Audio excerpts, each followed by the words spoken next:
No hay condonaciones.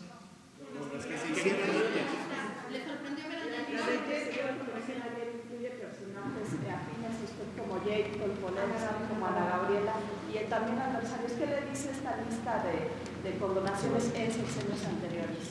Pues que ya no hay condonaciones, que eso fue un mal sueño, como una pesadilla, que ya no, que ahora no hay condonaciones. Y tengo también información, aquí donde no nos escuchan, aquí entre nos, les digo que están viendo con buenos ojos en el Congreso el que se reforme el artículo 28 para que queden prohibidas las condonaciones. Eso nos va a ayudar muchísimo. Incluso al estar en el artículo 28 y quedar prohibidas las condonaciones, pues ya no hay interpretaciones de que si hubo un temblor y afectó un estado, una tragedia, entonces sí se puede. No, cerrar cualquier posibilidad de simulación y de utilizar este instrumento para beneficio de grupos o de personas, porque es muy injusto que los campesinos, los obreros, ustedes, integrantes de clases medias, comerciantes pequeños, medianos empresarios, todos paguemos impuestos y existan hijos predilectos, hijas predilectas, ahora en el lenguaje de género, del régimen, que no pagan o se les condonan los impuestos. Entonces, eso ya se terminó y el que quede en la Constitución establecido es pues una garantía y ojalá y se apruebe, ya le damos vuelta a la hoja. Es que son cosas distintas. Una cuestión es la devolución, que va a seguir existiendo mediante los mecanismos de Hacienda, y otra cosa es la condonación de los impuestos. O sea, miren hasta para qué usaban la condonación de impuestos. ¿Se acuerdan que entregaron concesiones, hemos hablado aquí, en exceso para la explotación minera? Llegaron a entregar 90 millones de hectáreas, del 40% del territorio nacional.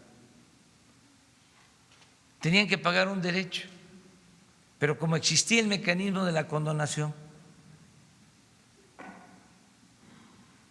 se les condonaban los impuestos y seguían teniendo las concesiones. Al momento que ya se condonan, que ya no se condonan los impuestos, ya esas concesiones las están devolviendo, porque era especulativo.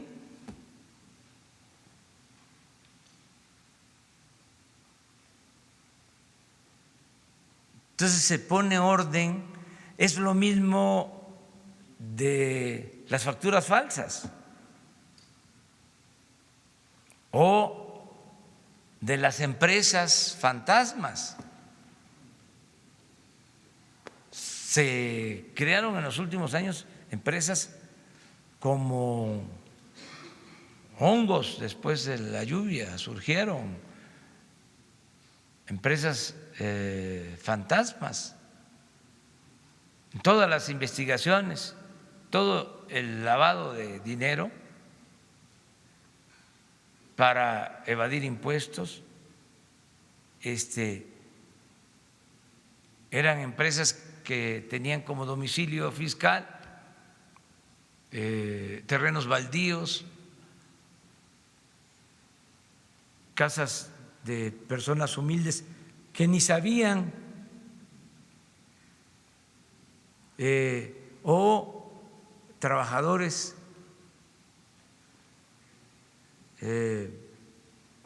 de empresas, trabajadores domésticas, accionistas y despachos, porque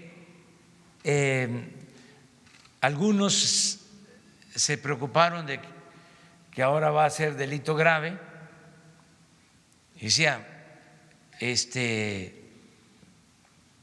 nos van a aplicar la ley, va a haber juicios sumarios del SAT a el juez sin derecho a fianza. No es así, no es así. Aprovecho también para informar. El SAT hace su investigación y la persona que supuestamente está incumpliendo tiene el derecho de informar qué fue lo que compró, por qué esa factura, cuánto le costó lo que compró, dónde está lo que compró, si compró una silla, si compró una mesa, pues tiene que estar la silla, tiene que estar la mesa. Si él fue engañado, pues porque le dieron una factura falsa, tiene que considerarse ese punto de vista.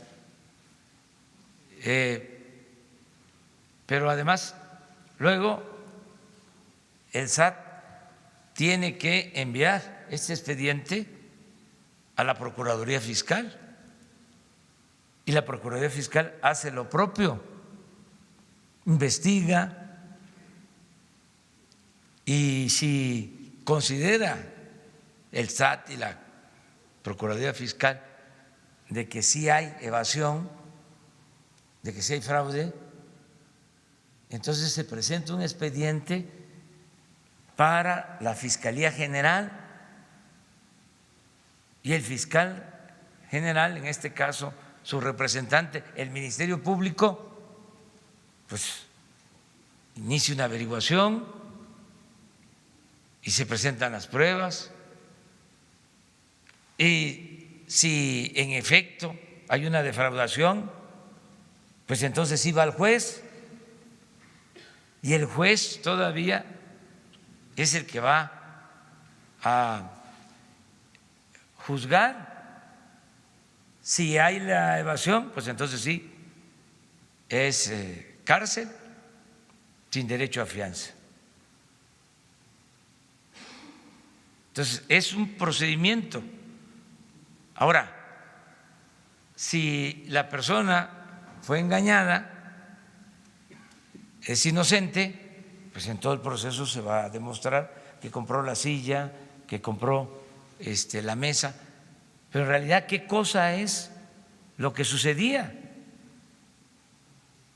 No existía la mesa, no existía la silla, eran operaciones virtuales que se hacían en despachos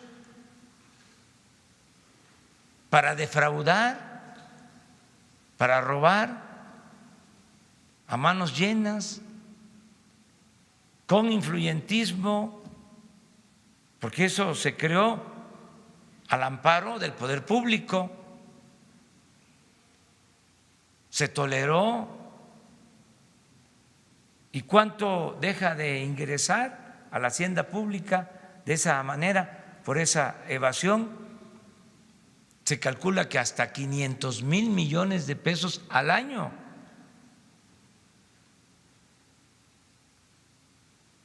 Entonces, ¿cómo van a seguir así las cosas? No, y que no asusten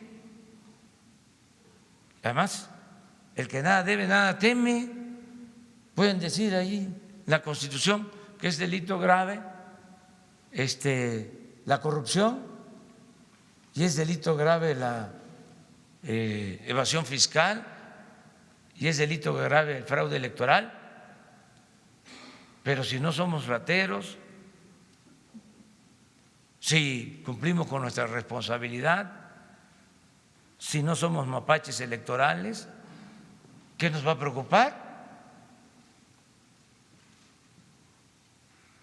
Nada. Además, sí se garantiza el Estado de Derecho y se cuidan todos los procedimientos legales y se tiene la posibilidad de recurrir a un amparo si existe un abuso de autoridad. En fin, todo esto es importante aclararlo para que no se apanique nadie, y se entienda de que estas cosas ya no deben de tolerarse. Y si ya no hay huachicol o es delito grave el huachicol, si es delito grave la corrupción, pues que sea también delito grave la falsificación de facturas y la evasión fiscal. Eso es lo que se está haciendo. Presidente.